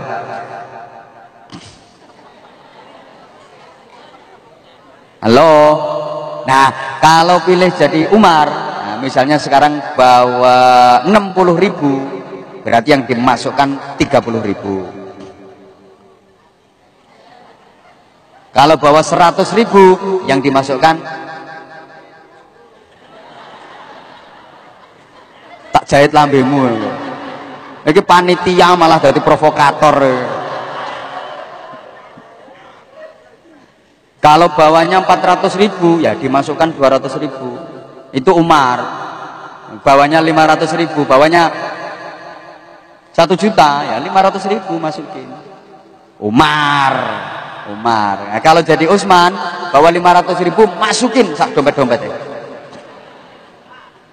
Kalau Abu Bakar 500.000 masukin sak dompet-dompetnya, kalungnya didadal, gelang dipredel, cincin didadal, masukin.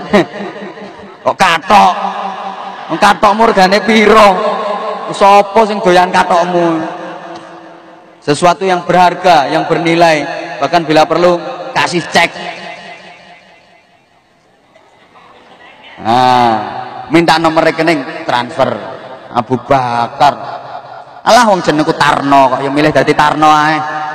Nyapo kok dadi Umar, nyapo kok dadi Utsman, nyapo kok dadi Abu Bakar. Enggak level, enggak kelas. Ya mungkin untuk kelas seperti itu kita belum, tapi kita kan harus selalu ikhtiar, kita harus selalu berupaya, dan kita harus selalu berusaha. Lah ngoten to nggih? Go, sareng-sareng monggo bismillahirrahmanirrahim. Diniatkan ini insya Allah yang merupakan saksi di yaumil akhir nanti. Dan saya tidak menganjurkan bahwa kita bersedekah itu dengan berharap imbalan, karena itu tidak boleh. Harapannya juga ridha Allah. Perkara di dunia dikasih balasan itu kan bonus saja dari Allah Subhanahu wa Ta'ala. Ikhlas nggih? Lebih baik banyak walaupun ikhlas daripada sedikit tidak ikhlas. Sama-sama kita beristighfar, sama-sama. Astaghfirullah Rabbal baraya, astaghfirullah minal khataya, Rabbi zidni ilman, zidni ilman nafi'a, ووفقني عملا صالحا, amalan salihah. Yuk sama-sama. Astaghfirullah Rabbal baraya. Kok ijo-ijo kabeh. Astaghfirullah minal khataya. Sing biru arang-arang. Rabbi zidni ilma. Mas nek urung ngekeki aja ngalih sik Mas. Zidni ilman nafi'a wa wafiqni amalan salihah, amalan. Allahu Rabbi, Allahu hasbi. Hati ini penuh dengan dengki, bertingkah laku sombong, iman semakin kosong, berbicara selalu berbohong, selalu berbohong. Yuk sama-sama. Astaghfirullah Rabbal baraya, astaghfirullah minal khataya, Rabbi zidni ilma, zidni ilman nafi'a, wa wafiqni amalan salihah. Di siang malam aku abaikan kewajiban yang kau perintahkan, seakan hidup ini terus kekal abadi, larut dalam manisnya duniawi, manisnya duniawi. Astaghfirullah Rabbal baraya, astaghfirullah minal khataya. Rabbi zidni ilman, zidni ilman nafi'a, wa wafiqni amalan salihah. Amalan salihah. Penyakit hati menjadi duri, hidup ini terasa sendiri. Kemewahan dunia yang hanya sementara membuatku sesat dan terhina, sesat dan terhina. Astaghfirullah Rabbal baraya, astaghfirullah minal khataya. Rabbi zidni ilman, zidni ilman nafi'a, wa wafiqni amalan salihah, amalan. Allahumma sholli ala Muhammad. Sallu ala Nabi. Para jamaah, saya teringat kisahnya Ashabul Kahfi.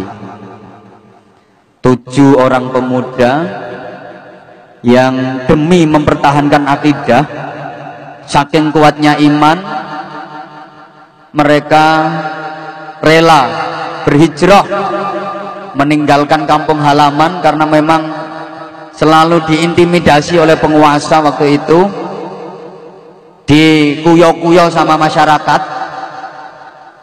Sakarepku mereka bertujuh pemuda-pemuda yang alim, yang kuat imannya, ditemani oleh seekor anjing. Mana anjingnya?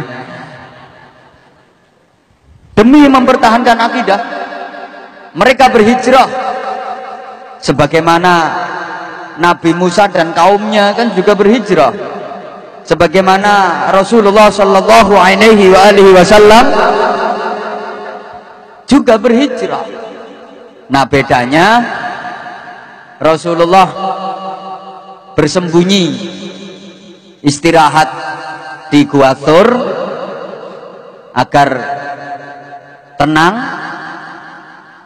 7 pemuda ini juga sama, bersembunyi di dalam gua, kemudian mereka tidur. Atas kuasa Allah mereka ditidurkan itu selama 309 tahun. Iki kalau nek dinalar ya, kalau dinalar wong biasa, kalau secara logika tidur kok sampai 309 tahun nih ya nyenyek. Jangankan dagingnya, tulangnya aja udah hancur lebur. Tapi karena ini atas kuasa Allah, setelah ditidurkan selama 309 tahun, dibangunkan oleh Allah dalam keadaan utuh. Kulitnya lo gak ada yang beset. Tapi kalau anjingnya ya sudah hancur lebur, anjingnya sudah meninggalkan tempat. Anjingnya aku gak wani nyuting, anjingnya sudah hancur lebur. Wes, yang merasa anjing gak usah ketawa. 7 orang sahabat ini masih utuh, Begitu terbangun setelah tidur selama 309 tahun, kan ya udah ngobrol tuh karo koncone. Ini tadi kita tidur berapa lama ya? Ada kali kalau 2 jam. Satunya nyaut, ya enggak 2 jam bro, 4 jam ono. Enggak, ini lebih, ini setengah hari kita tidur. Malah satunya ngomong, kalau lihat capeknya aku ya kayak seharian penuh kita tidur. Terus si Jini ngomong, wes nggak perlu kita debat tidur berapa lama. Saya mangan sih, yang penting. Urung mangan kok. Mangan.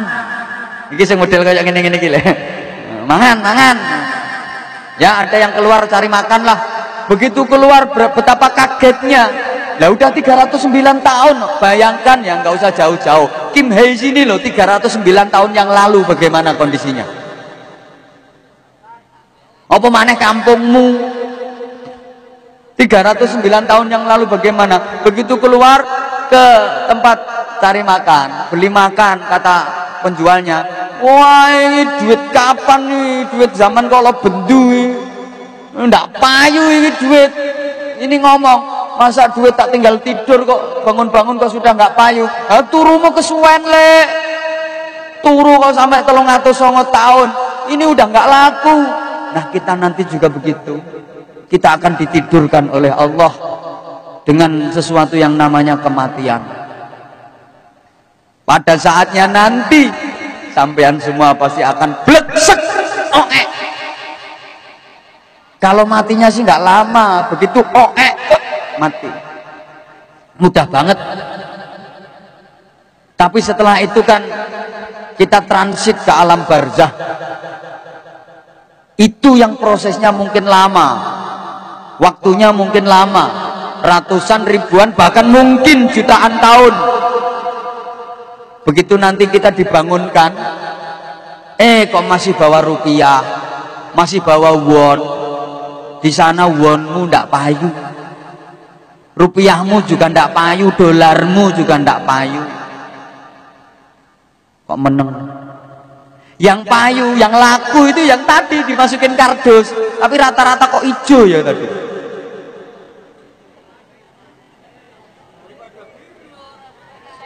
Oh biru 1000. Lalu sing akeh sing ungu, coklat, kuning, ya coklat kuning itu loh. Tak delok kok arang-arang. Tapi ada sih tadi yang mau nyusul juga ada kok tadi. 1000. Oh, kena gundul rambutmu 1000. Halo. Yauma la yanfa'u malu wala banun illa man atallaha biqalbin salim. Pada hari di mana nanti harta benda, jiwa raga, harta benda, anak-anak, pangkat, jabatan, kedudukan yang kita bangga-banggakan di dunia ini udah nggak bisa menolong, udah nggak ada manfaatnya lagi, nggak bisa menyelamatkan kecuali orang-orang yang datang menghadap Allah biqalbin salim, hatinya yang selamat. Allah menilai itu dari hati. Rasulullah Shallallahu Alaihi Wasallam menilai para sahabatnya itu juga dari hati. Halo. Maka di antara para sahabat Rasulullah yang paling afdol itu Sayyidina Abu Bakar Siddiq radhiyallahu taala anhu. Ngono iki saiki ana kelompok sing Sayyidina Abu Bakar, Sayyidina Umar dianggap sonama ini, dua berhala. Istri-istrinya Rasulullah dilaknat. Kurang ajar tuh kelompok ngono. Pinter gak duwe tata krama ngono wis ora geduga. Woi. Pinter gak punya adab wis gak ono nilaine. Mohon maaf. Sahabat-sahabat tapi yang paling afdal itu Abu Bakar Siddiq karena Rasulullah menilai dari hatinya. Rasulullah menyatakan, tidak ada seorang pun yang aku ajak untuk masuk Islam dan beriman kecuali di dalam hatinya ada taradud, ada keraguan, maju mundur, maju mundur, maju mundur. Ayo Islam, iman nang Allah, iman nang aku, menunggu yoga, maju mundur, maju mundur, maju mundur, maju mundur. Semua kata Rasulullah, tidak ada seorang pun yang aku ajak untuk beriman kecuali dalam hatinya ada taradud, ada keraguan antara iya dan tidak, kecuali Abu Bakar. Begitu aku ajak untuk Islam langsung ya. Kan ceritanya gitu, Abu Bakar ketemu sama Rasulullah. Ya Muhammad, lama aku nggak ketemu sampean. Nah, ini orang-orang bilang kok katanya sampean itu udah murtad, udah nggak mau menyembah Tuhan kita, udah keluar dan punya agama baru. Gimana? Rasulullah menyatakan, wahai Abu Bakar, sesungguhnya aku adalah utusan Allah. Berimanlah kepada Allah dan kepadaku. Ya, langsung Abu Bakar, asyhadu alla ilaha illallah wa asyhadu annaka ya Muhammad Rasulullah, tanpa ada keraguan sedikit pun. Abu Bakar itu begitu luar biasa, sehingga saking utamanya Sayyidina Abu Bakar, besok yaumul ba'ats Rasulullah ketika dibangkitkan dari alam kubur itu bangkit sambil tangan kanan beliau itu memegang tangan kanan Abu Bakar, tangan kanan Rasulullah itu memegang Abu Bakar Siddiq radhiyallahu taala anhu. Saking hebatnya Abu Bakar Siddiq. Oh yang ngono dianggap, woi, ono sing gak gelem nerima Abu Bakar. Anggite wong sing gak nerima Sayyidina Abu Bakar terus digandeng karo Kanjeng Nabi. Digandeng gerandong.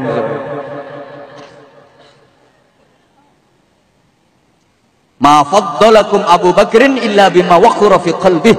Hatinya Abu Bakar itu kayak ada mendidih, geluduk, suara gemuruh. Saking cintanya kepada Allah, saking kuatnya iman Sayyidina Abu Bakar Siddiq. Sayyidina Ali mengakui, Sayyidina Ali pernah bertanya kepada murid-muridnya, menurut kalian siapa di antara para sahabat yang pemberani? Siapa di antara para sahabat Nabi yang paling pemberani? Murid-murid Sayyidina Ali itu bilang, engkau ya Amirul Mukminin. Di antara sahabat Nabi yang paling pemberani adalah engkau wahai Ali Amirul Mukminin. Sayyidina Ali senyum, bukan aku ini jago gelut. Sayyidina Ali itu gitu, kalau aku ini pandai berkelahi, aku ini kalau berkelahi nggak pernah kalah. Siapapun yang berkelahi sama aku pasti tak kalahkan, karena aku nggak pernah terkalahkan kalau berkelahi. Pendekar sejati. Yang Sayyidina Ali itu jago silat. Kalau perang yang dipakai baju besi itu cuma depan saja Sayyidina Ali itu. Yang belakang enggak. Siapapun yang akan membokongku dari belakang pasti lebih dulu kena tusuk pedangku. Ngono Sayyidina Ali. Jadi dibopong dari belakangnya, saurunge mbopong digasak. Maka pedang Sayyidina Ali itu bermata dua, namanya Zulfaqar, orang bilang Zulfikar itu. Oh, ahli silat. Jadi Sayyidina Ali bilang, kalau aku ahli berkelahi, siapapun yang kelahi lawan aku, tanding lawan aku, gak akan pernah menang. Tapi yang paling pemberani adalah Abu Bakar. Aku kalah jauh sama Abu Bakar. Waktu perang Badar, di mana jumlah umat Islam itu, pasukan Islam cuma 313, sedangkan kafir itu 1000 lebih. 1000 lebih. Yang dicari mau dibunuh cuma satu, yaitu Muhammad Shallallahu Alaihi Wasallam. Itu siapa yang menjamin, siapa yang berani menjamin keselamatan Rasulullah? Sahabat semua pada diam. Artinya menjamin itu kan jangan sampai Rasulullah terbunuh. Nah kalau Rasulullah mati padahal dakwah Islam baru mulai, enggak jadi dakwah. Ayo siapa yang berani menjamin keselamatan Rasulullah? Semua sahabat terdiam. Terdiam semua. Enggak ada yang berani kecuali Abu Bakar Siddiq dengan lantang, saya yang menjamin keselamatan Rasulullah.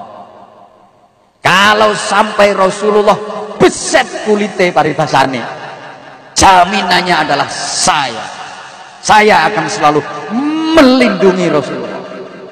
Ngono, gak ono sing wani. Lah wong musuhe lo 1000 lebih. Padahal jumlah tentara Islam cuma 313. Nah 313 itu 1000 orang itu yang diincar satu Rasulullah.